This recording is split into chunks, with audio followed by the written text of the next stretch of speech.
Hola hermanos en Cristo, bendiciones en el nombre de nuestro Señor Jesús. Soy un laico que quiere que todos conozcan la sana doctrina de Cristo y la tradición apostólica de la Iglesia primitiva.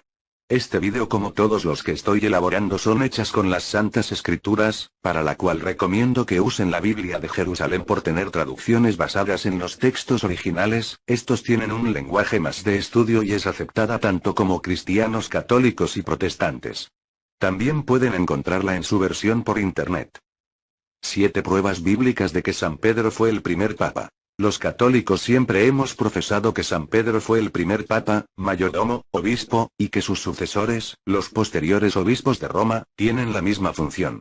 Sin embargo, es muy común que nuestros amigos o conocidos que profesan otra religión nos cuestionen sobre ese punto.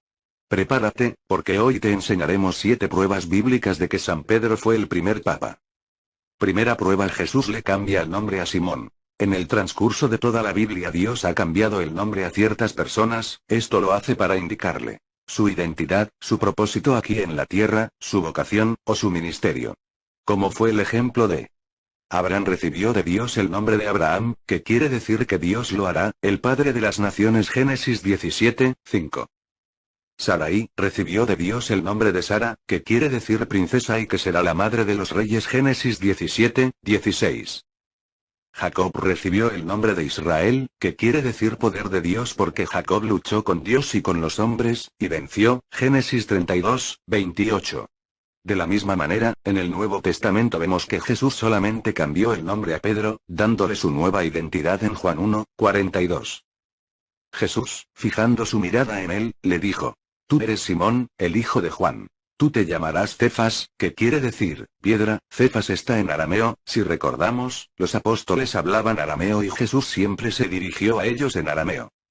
Segunda prueba: Jesús edifica su iglesia sobre Pedro. En el Evangelio de Mateo vemos que repite el cambio de nombre, pero ahora le indica el propósito. El Evangelio de Mateo fue escrito en arameo originalmente, y Jesús le dijo así en arameo, Mateo 16, 18. Yo a ti te digo que tú eres piedra, y sobre esta piedra edificaré mi iglesia. Repitiendo el contexto.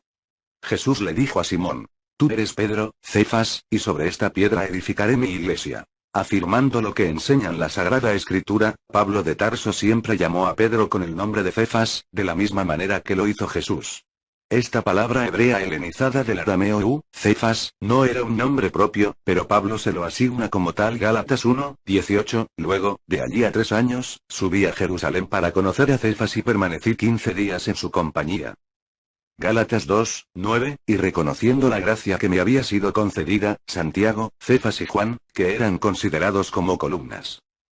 Gálatas 2, 11, más, cuando vino Cefas a Antioquía.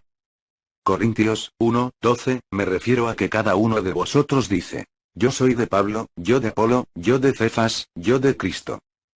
Corintios 3, 22, ya sea Pablo, Apolo, Cefas. Corintios 9, 5. No tenemos derecho a llevar con nosotros una mujer cristiana, como los demás apóstoles y los hermanos del Señor y Cefas.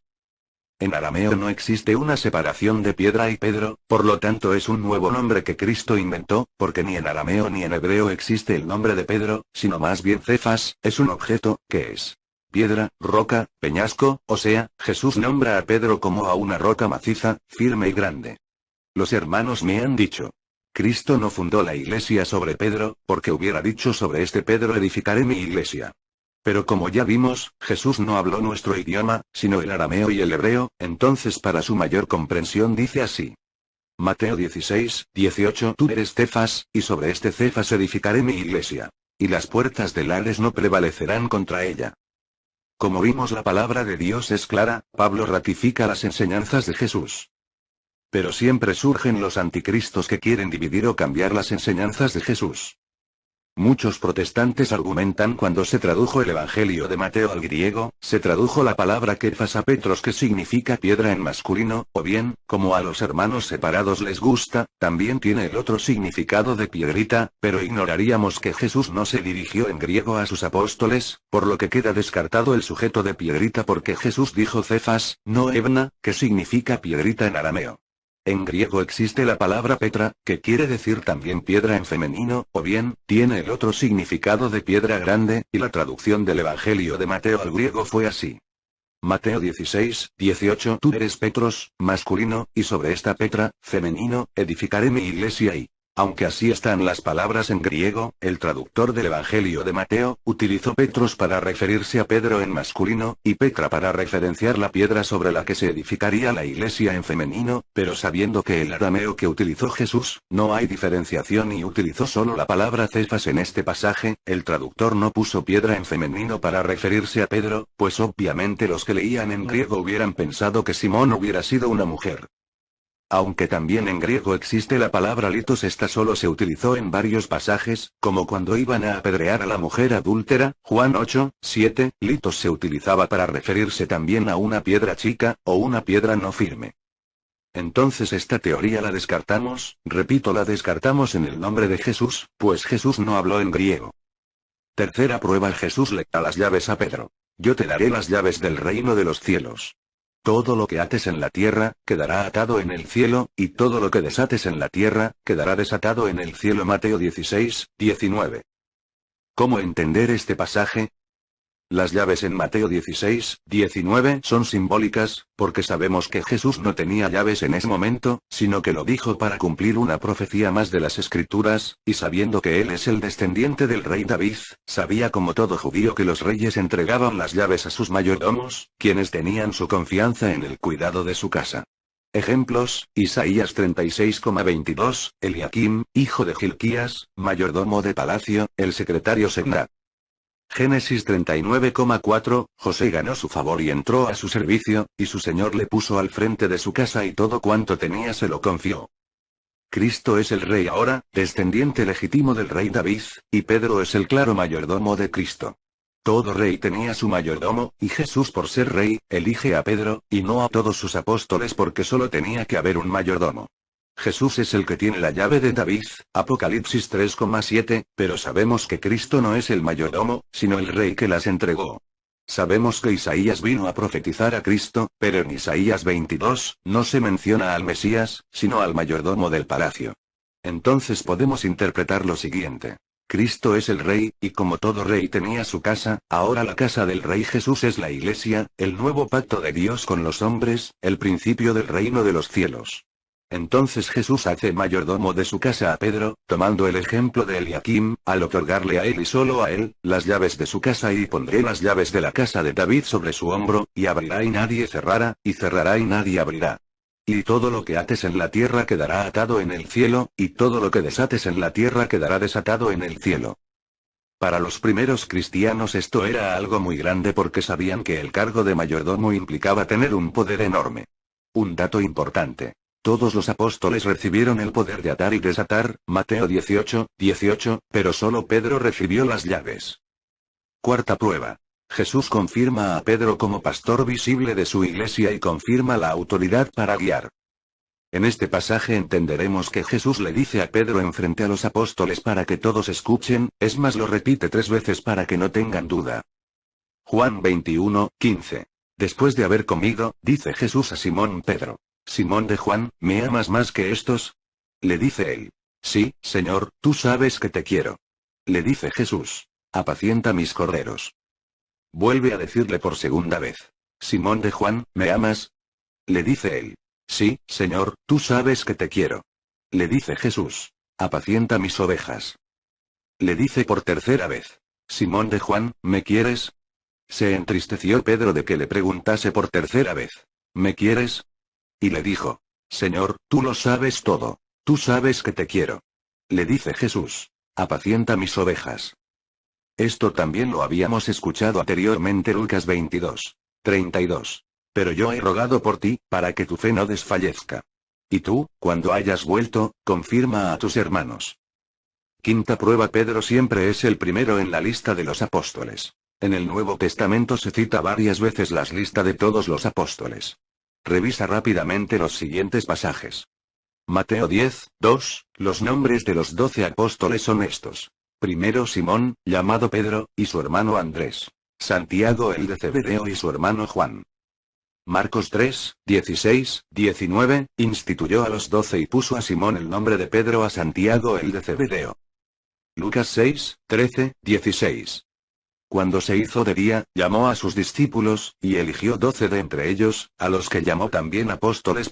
A Simón, a quien llamó Pedro, y a su hermano Andrés. A Santiago y Juan, a Felipe y Bartolomé. Hechos 1, 13. Y cuando llegaron subieron a la estancia superior, donde vivían, Pedro, Juan, Santiago y Andrés. Felipe y Tomás. Bartolomé y Mateo. Santiago de Alfeo, Simón el Celotes y Judas de Santiago. ¿Te diste cuenta? Pedro siempre aparece primero en la lista y Judas al final. ¿Coincidencia? No existe eso para Dios. Sexta prueba: todos apóstoles están en problemas, pero Jesús rezó por Pedro. Simón, Simón, mira que Satanás ha pedido poder para zarandearlos como el trigo, pero yo he rogado por ti, para que no te falte la fe. Y tú, después que hayas vuelto, confirma a tus hermanos. Lucas 22, 31, 32. El demonio quería atacar a todos los apóstoles y Jesús pudo haber dicho que rezaba por todos, pero prefirió ser específico y hacer un énfasis en la misión de Pedro. Confirmar en la fe a sus hermanos. Séptima prueba: Pedro toma iniciativas como cabeza visible de la iglesia. Luego de la muerte de Judas, Pedro decide que hay que completar la lista de los 12 apóstoles y escogieron a Matías. Hechos 1, 15, 26. Uno de aquellos días Pedro se puso en pie en medio de los hermanos, el número de los reunidos era de unos 120, y les dijo: Hermanos, era preciso que se cumpliera la escritura en la que el Espíritu Santo, por boca de David, había hablado ya acerca de Judas, el que fue guía de los que prendieron a Jesús. Otro ejemplo es el primero en predicar en Pentecostés, Hechos 2, 14. Entonces Pedro, presentándose con los 11, levantó su voz y les dijo: Judíos y habitantes todos de Jerusalén, que os quede esto bien claro y prestad atención a mis palabras. Otro ejemplo hace la primera curación luego de la resurrección, Hechos 3, 6, 7. Pedro le dijo: No tengo plata ni oro, pero lo que tengo, te doy. En nombre de Jesucristo, el Nazareno, ponte a andar. Y tomándole de la mano derecha le levantó. Al instante cobraron fuerza sus pies y tobillos, y de un salto se puso en pie y andaba. Otro ejemplo recibe la revelación de que los gentiles sean aceptados como cristianos, Hechos 10, 28, y les dijo: Vosotros sabéis que no le está permitido a un judío juntarse con un extranjero ni entrar en su casa. Pero a mí me ha mostrado Dios que no hay que llamar profano o impuro a ningún hombre. Otro ejemplo habla ante el Sanedrín, Hechos 4, 8, 10, entonces Pedro, lleno del Espíritu Santo, les dijo: Jefes del pueblo y ancianos. Otro ejemplo. Pedro tomó la decisión en el concilio de Jerusalén, Hechos 15, 5, 12. Es de notar que el concilio de Jerusalén fue para tratar el tema de la circuncisión y las antiguas obras de la ley. Pedro se puso de pie y tomó la decisión, luego nadie se opuso al asunto, sino que comentaban los prodigios de la iglesia. Santiago también habló de lo mismo, pero notamos que solo aprobó y repitió lo que dijo Pedro, y el resultado del concilio se puede resumir así. Somos salvos por la fe en Cristo, no por las obras de la ley, Hechos 15, 11. Todo lo mencionado está en la Biblia, esto siempre lo enseñó la iglesia primitiva. Nuestro mayordomo, vicario de Cristo o nuestro Papa nos dice. Primera de Pedro 2, 4, 5. Y también vosotros sois piedras vivas, entrad en la construcción de un edificio espiritual. Aquí, Pedro utiliza la palabra griega litos, likoi, o sea piedras pequeñas, que servían para la construcción de algún edificio, en este caso, un edificio espiritual, que es la iglesia. Aquí Pedro no nos llama cefas en arameo, ni petras en griego, ni mucho menos acrogoniados como Jesús, porque las cefas y petras, o sea, piedras grandes, se utilizaban para poner los cimientos y primeras piedras de una construcción, y es a lo que se refiere Cristo. Pedro es el primer cimiento, y como decimos y oímos seguido, Cristo puso la primera piedra, fundó su iglesia siendo él mismo el fundador y la piedra angular que sostiene a la iglesia. No hay contradicción alguna. Cristo siempre es mencionado como piedra fundamental que sostiene y es la cabeza de la iglesia, y Pedro la primera piedra sobre la que Cristo comenzó a edificar, y vemos como Pedro nos menciona como piedras a los creyentes en una invitación a continuar con la edificación de la iglesia. En construcción y edificación, una piedra angular no es visible, son los cimientos, y una piedra de construcción hacia arriba sí lo es. Aquí damos otra respuesta a la contradicción que quieren encontrar los hermanos separados. Cristo es una piedra fundamental, por lo tanto firme pero invisible, y Pedro, es la primera piedra de edificación visible, la base que sigue del cimiento. Esto concuerda con que Cristo lo nombró pastor visible antes de irse, Juan 21, 15, 17.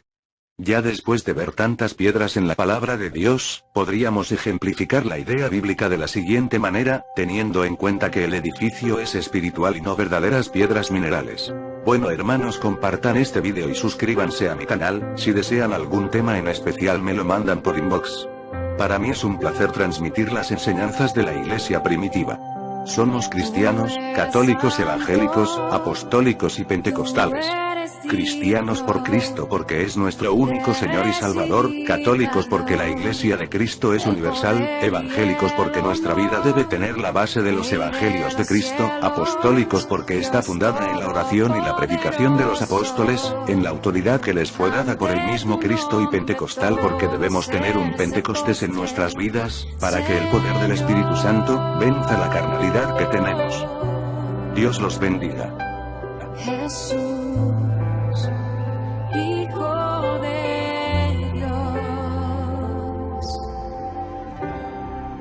te bendecimos, te damos gracias, porque eres bueno y eterno.